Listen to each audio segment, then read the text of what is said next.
Ricciardo goes for it from a long way back. This would be sensational if he makes it. And do you know what? He has made it. Smiles will be out at 18 years and 227 days old. Max Verstappen wins a Formula One Grand Prix. Lewis Hamilton wins the Portuguese Grand Prix. Hamilton has more wins than any other driver in Formula One history. And he is not done yet.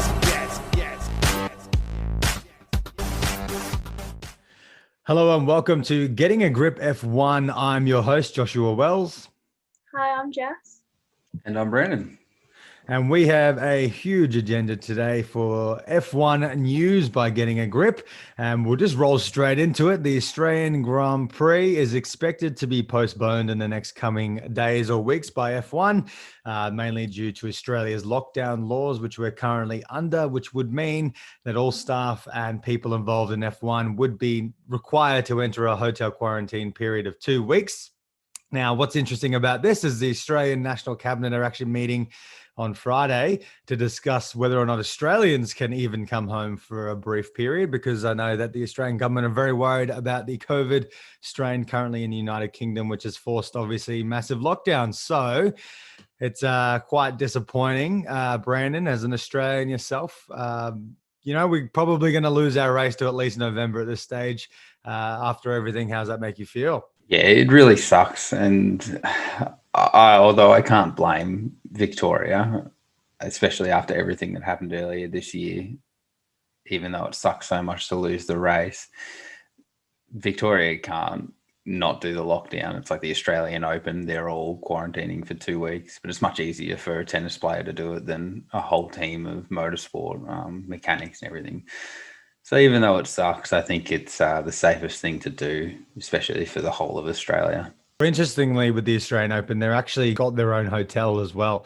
So the tennis players will be in their own area, but I just don't think it's realistic. You can get enough hotels in Melbourne to quarantine. How many would it be? It'd be 500 per team almost in some ways. There'd be a lot of people. Too many. Way too many. Just to clarify, that's the Australian federal government rules, which has forced the changes. The Victoria, so to update everyone, for Victoria is basically Australia's United Kingdom. We went into a pretty severe lockdown for 9 months. So it's hard because not only is it in one of the most affected states in Australia, it also means it's just, kind of triggering for people who live here. We've lost all our sport, and as the Australian capital sport, it's very strange. Jess, what have the FIA said about this at this stage? So I think John Todd has said that 2021 won't be like a normal campaign, which I think it will be similar to last year, obviously, with the quarantine rules and like how the bubbles and like the limitations in the paddock. But I'm thinking that by the European races, because obviously we're all in lockdown now as well, I think that we could potentially start to see it slowly getting back to normal. I mean, that's me being quite optimistic, but I don't know. That's what I'd like to see. That's what we're aiming for at the minute. But I think from last year, I think they could put on a pretty good campaign again and race again. But I do think it's sensible that they're deciding so early, whereas obviously last year they left it till the very, very last minute. So yeah, no, I think they're obviously got to take the precautions, but I think it could be better than last year. Well, last year was really good, but I think restrictions wise, we could start to see it lighten up towards the end of the season. Yeah, for sure. And I think it's just one of those things at the moment. We're going to have to deal with it. Unfortunately, 2021 just doesn't mean it evaporates and disappears. It's still there, unfortunately. And yeah, we're hoping everyone is feeling okay and safe. And we might just go to our next topic because it's very, very closely linked to COVID-19. Our favorite driver from McLaren, Lando Norris, has tested positive to COVID-19. He's currently in quarantine in Dubai, which is obviously part of regulations. When you test positive, he's feeling fine otherwise. So thankfully, at this stage, he's not as sick as Lewis Hamilton became when he contracted the virus. So I want to ask you both this question. Do we have a problem? I know there's been some commentary on social media, but do we have a problem with drivers enjoying their off-season? I guess, but it's so hard with a disease like COVID.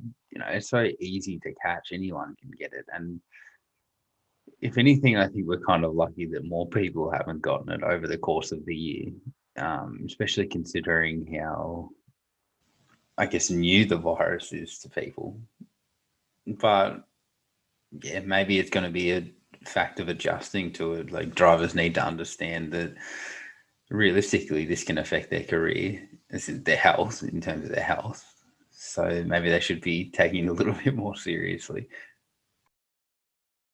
Yeah, I think we're all in the same boat, obviously, and I think that it's a bit unfair to post it all over social media when everyone else is like trapped inside, but I kind of get it for them because they haven't been in the same situation as we have, so I feel like they kind of need to be a bit more considerate about it. But I think he was there for a training camp anyway, so it's not like he was there for like no reason. But yeah, that's my thoughts on it, really.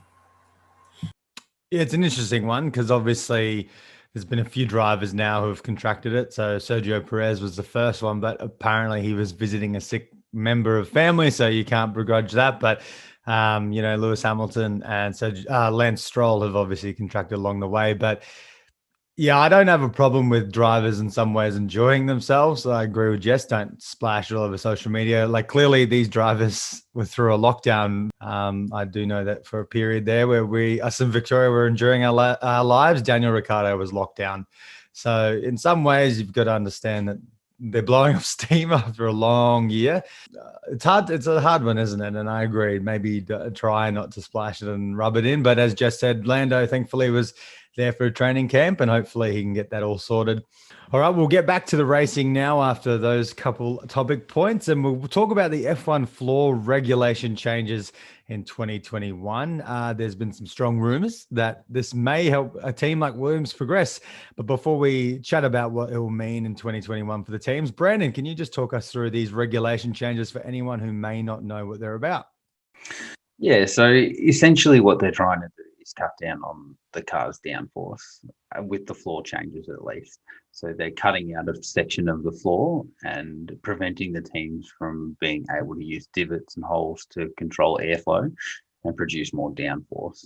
And then also in the rear diffuser, they're removing the ability to, they're taking out a few of the pins that they've got their teeth. And that stops the engineers from being able to control airflow, reduce air pressure underneath the car, and ultimately maintain speed through corners with downforce. Yep, and that was a really good description. But basically, if you even need a further layman's term, air gets pushed under the car and they're removing a section of the floor, which means more air will escape, which means the car won't be sucked as much to the track. Essentially, it can be quite complex. Let's talk about what they'll mean for the teams. Jess, I know Williams have been in the media talking about how it may help them. Can you just talk us through what it will be like this year for some of those lesser competitive teams with new floors? Yeah, I think it will massively benefit them, actually, because obviously the design is going to be obviously a bit more simpler. So teams have to, like, the lower teams have more time to focus on other things rather than just all like having to focus on these individual like intricate things. Like, the top teams have time and money to spend, well, the amount of people and money to spend on it, whereas smaller teams like Williams, I think it will definitely benefit them having the chance to like not focus on that, and I think it will push them closer to the pack as well, and just letting them focus on other areas of the car, really. And technical director for Aston Martin, Andy Green, said it's a huge change, believe it or not. A small change, relatively speaking, to the floor has led to quite a significant impact on the performance of the car.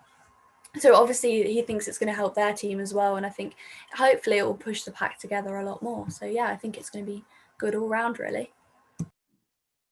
Obviously, we talk about errors a lot in F1. So we've got the hybrid error that we're currently going through, or some non-Mercedes fans will say suffering through. So with 2021 remaining in that era, do you see these changes as a positive indication of what 2022 may be like for teams? Do you guys believe this is actually a step forward into the future?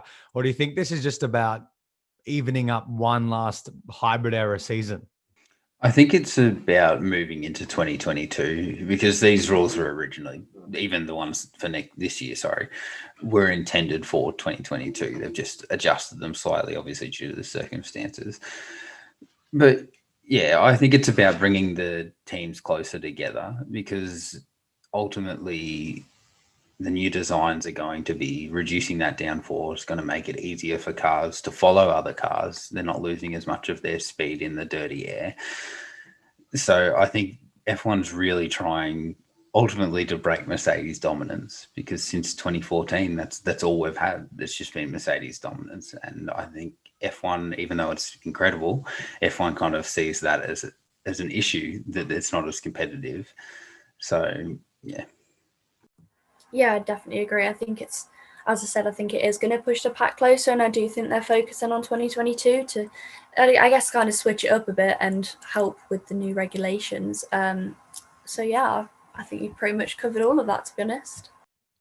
Great fence sitting, Jess. Well done. No, I love the fact that F1 and FIA are trying to push everyone together and changing the rules. I think that's important.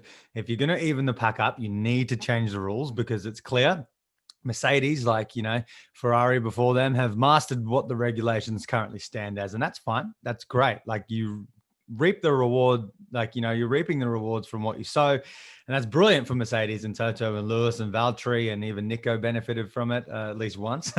But yeah, changing the rules and changing the goalposts is a good thing, in my opinion. You need to do that instead of punishing a team for being good. As I've said to some people before, I see the sport itself playing out in the engineering rooms. That's part of the sport. They're all, in my opinion, they're all competitors because they're trying to compete with each other to be better engineers, to be better at making a car. And that's one of the most unique, best things about this, that even the physio is so important to this team overall. Whether it's for the pit lane crew, for the drivers, or even people lifting things in the factories. I know that sounds ridiculous, but these are massive sports teams with not just athletes. So I really credit Mercedes for what they've done, but I'm excited about what will happen in the future. And I'm really super keen on the salary cap. I think that's important for sport these days.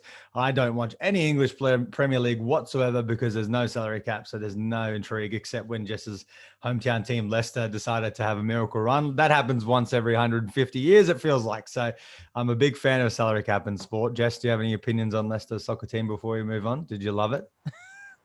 Not really the biggest soccer fan, to be honest. And you called it soccer in English. I'm very impressed. Yeah, I know. I thought I'd fit in. Anyway, so we'll give you Jess's address if that makes you upset. But anyway, all right, we'll keep talking about the racing. Jess, so there's been some discussion about insecurity with Vettel at his time in Ferrari. Yeah, so Helmut Marko has said that Vettel's failure to deliver at Ferrari was sparked by his insecurity after Hockenheim 2018. So obviously that was when he crashed out in his home Grand Prix. And I believe in that race as well, I think Hamilton came from 14th or somewhere like that to win the race. So I think that kind of rubbed salt in the wounds a little bit to Vettel, obviously. And I can see how that would be his downward spiral, because I think after that the media has really been on his case, and obviously it's just gonna up the pressure the whole time. He has had some good performances since then, but there's not been many, to be honest. I do think that with Leclerc in the team and how they've managed to collide a little bit throughout the seasons, I think he just kind of, I don't know, fallen out with, wouldn't say fallen out with the team, but kind of not as close as they were, you could say. But no, I do think I can see where Helmut Marko is coming from there, and yeah, I do feel for Seb a little bit. What do you guys think? Yeah, I don't think you can pinpoint Vettel's, demise of Ferrari to any single event, but Hockenheim obviously was a fairly embarrassing crash for a driver of his stature. I think ultimately Ferrari's faith in Leclerc straight off the bat, such a young driver, which is so uncharacteristic of Ferrari to go for, and them then getting beaten by that driver in the first year. I think that is more of an issue for Seb than anything else. Not even even before his loss to Leclerc. I think just the fact that Ferrari pulled in this young driver to put him next to him when they never do something like that, I think that would have had an effect on Vettel's mind. And then obviously at the end of last season, 2019, when their car suddenly lost performance for whatever reason or another, I think that would have an effect too, because you can't bounce back from a crap season when you've had when your team itself has been proven to be bending the rules. Like, he's just in a terrible situation right now where nothing lines up for him and everyone's eyes are on Leclerc. I agree. I think it's, I'm a big believer of these sorts of things don't stem from one occasion. I mean, Daniel Ricciardo on his debut for Renault lost his, was it his wing on the home straight, on the starting straight in Australia, like crashed into a gutter and then boom, he's basically out of the race. And, he's since recovered. So I think it's hard to pinpoint exactly one moment where he's lost all his momentum. I agree, Jess, like you can sort of maybe attribute the downfall to the beginning there, but I just don't know if Marco's on the right way of just pinpointing that exact moment. I think it's all a combination of everything. And I think when he lost it this year was when Leclerc and Vettel came together in Austria this year. I think that was the moment where he was like, you know what? I can't wait to get to Aston Martin. I don't like this anymore. And, we saw his struggles this year with the back end of that Ferrari. He just couldn't, for a lot of the season, he just couldn't keep it on the track. And he had some moments. But in saying that, so did Leclerc. So it's interesting. It's interesting how much Red Bull comment on former drivers instead of focusing on their academy. But anyway, that's another story. Speaking of Red Bull Academy drivers and dramas, Brandon, Albon has a new team. Where is he going? He's going to race in the DTM. It's just interesting how quickly things have been moving for Albon. As soon as they moved him back into the reserve role, and then a couple of days later, Helmut Marko was like, "Oh, he's free to race wherever he wants," and then suddenly he's racing in DTM alongside I think it was a New Zealand driver, wasn't it? I've forgotten his name, unfortunately. But yeah, I hope that this isn't the start of his exit from F1, because that's what it feels like. It feels like he's choosing to move outside or he's kind of being pushed outside.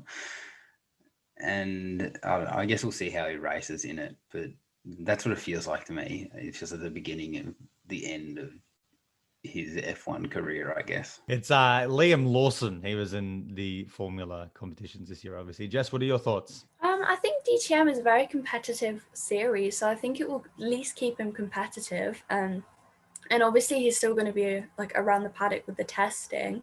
But DTM is obviously a lot slower than F1, so I feel like if he was to go back to F1, it would still take him time to like adjust. Because obviously he would have had time out from it and getting used to driving something else. But I do think it gives him something to fight for as well, and kind of gives him the motivation. But I agree, it's kind of like he's taking like a different pathway.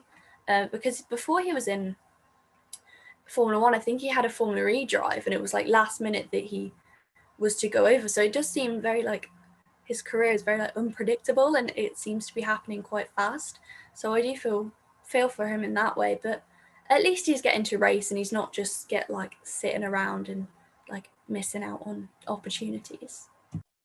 Well, I guess what's his KPIs in DTM if he wants to return to F1? So I feel like the highlight must be he must beat Liam Lawson, his teammate from, as Brendan said, from New Zealand. Liam Lawson finished 5th in F3, and he's a young driver and he's up and coming and developing. Like, he's going to be competitive on some level. So Alex needs to beat him for one. Is there any other KPIs or anything that you both see that he must do in this competition to really show to F1 that he's got the capabilities of returning and doing well? I think he would need to not just outperform Liam, but he would need to outperform as many people as he could. Does he need to win? Is it straight up need to win and smash Liam Lawson in doing that? I think that would be redeeming. Whether or not he'd be able to, like Jess was saying, it's really competitive. So if he could, then I think he would definitely have a track back to F1. But starting with beating Liam Lawson, being dominant at least, or performing really well in these races, could do wonders for him. To be fair, so is F1. F1 is competitive and he's in a Red Bull. So I feel like that, in my opinion, he's going to win. There's no other way around that. I think as well that he's got to beat the teammate that he's like switching around with, because obviously that hasn't been announced, or the driver that he's like taking the seat with. I don't know, they're sharing it or something, aren't they? Obviously that's going to be his main target. But yeah, I guess he has a lot of experience in other series now, and I think it could show how much of a good driver he is, because we do forget sometimes when they go into the teams, or they're not used to certain teams and they don't perform as well as we expect. So we could be really surprised by him. And I think that if he was to win the series or like top 3 or something, I think that he could definitely be back in Formula 1. That's what I'd like to see anyway. And I think it's good as well. Like I said, with the Indy Lights with Alex Peroni, it kind of gives you someone to like look out for in the sport. So I think it will make more people interested in DTM as well, which is obviously good for the sport. Yeah, for sure. And I wish nothing but well for Alex Albon. I like him as a driver. In some ways, he's a victim of the paid seats as well. He's probably not the 21st best F1 driver. You know what I mean? Like he's definitely worthy of a seat somewhere to develop his skills. So wish you good luck, Alex Albon, because you're obviously listening to our podcast clearly. We'll move on now to the favorite new kids on the block. Aston Martin have confirmed that they'll reveal their new livery in Feb, which is next month. And this morning they have also announced their naming rights partner, which is Cognizant Company. So yeah, it's all happening now for Aston Martin. I've almost forgotten who they were last year and the years prior. So exciting times ahead with feels like a brand new team, doesn't it? And I think that's probably what they're going for after everything that happened with Force India, then Racing Point. I'm still not sure about if their driver lineup will perform as well as some people are thinking, but it's always a good start to see a team kick off like this. I'm excited for Aston Martin as well. I think it's definitely got to be British Racing Green colours, so I'm definitely excited for that. But I think that they're going to do quite well, because obviously Racing Point nearly got 3rd this year, and with the budget caps coming in, I think Aston Martin are going to be like the most advantaged because they're like running below it already. So I do think they could surprise us and be really well. And obviously you've got Vettel coming into the team, and I think he's going to be able to guide the team with the experience he's got. And Lance Stroll isn't that bad as well. I think he is quite underestimated sometimes, and I think he can pull out good performances, and now he can learn from Vettel. And obviously he had Sergio Perez last year to like learn from. I think it could be quite a strong lineup, and I think it could surprise us, to be honest. Yeah, who knows where they will finish. Obviously, we mentioned earlier the floor changes. Andy Green, the technical director, said it's had a significant impact. We're not sure if that's good or bad for them. It could be horrible. It could be brilliant. So I'm excited to see what they do. And yeah, I like the fact that Stroll is now upgrading in some ways to learn off a 4-time world champion. Like what an apprenticeship he's serving. He's obviously started in the Williams, and now he's moved up into the Aston Martin. He's learned from Sergio. He's now learning from Vettel. I don't know if you get much better apprenticeship into F1 than that. And I was silly, and I listened to Beyond the Grid, the Beyond the Grid with Lance Stroll on there, and I really love him now. So I'm really attached to him and his career. If you haven't heard that, you should give that a listen, because it gives you great insight into these people. Because at the end of the day, that's who they are, they're people. But really excited for Aston Martin, and I just love a good livery or livery, or however you say it, drop. Love a good new team color, new design. It's always fun for everyone, and it just creates a bit of intrigue ahead of the testing.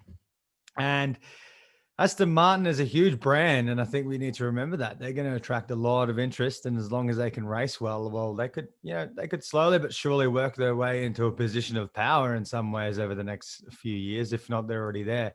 Hence why I think they're probably distancing themselves from the Racing Point and the Force India brand of days gone past. So it's going to be super interesting.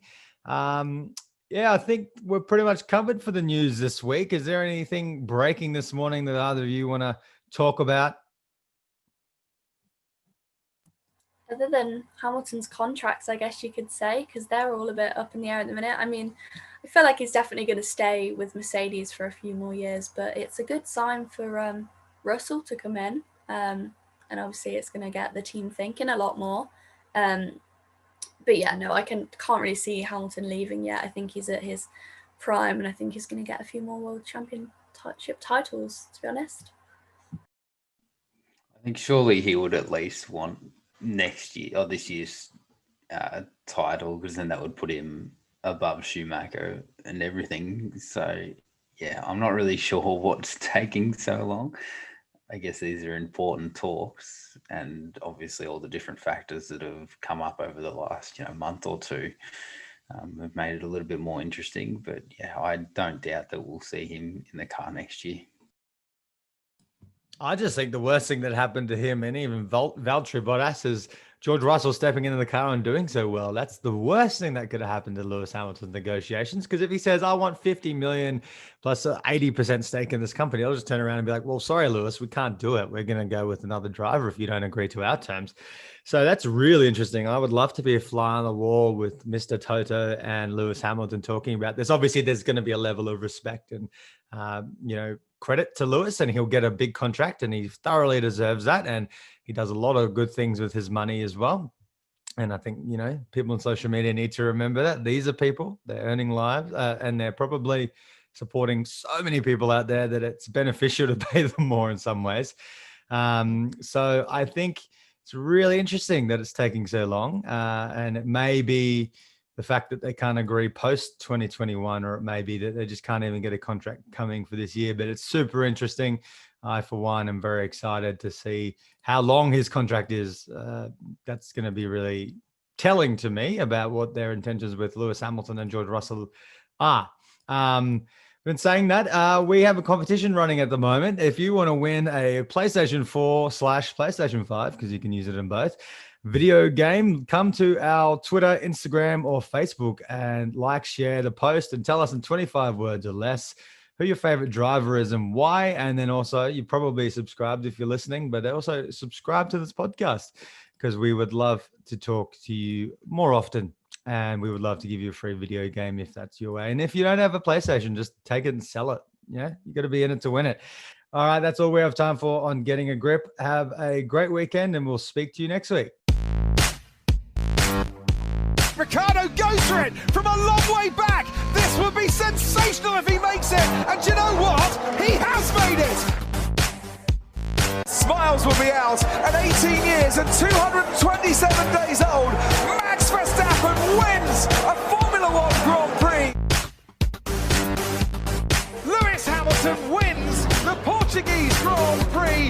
Hamilton has more wins than any other driver in Formula One history, and he is not done yet.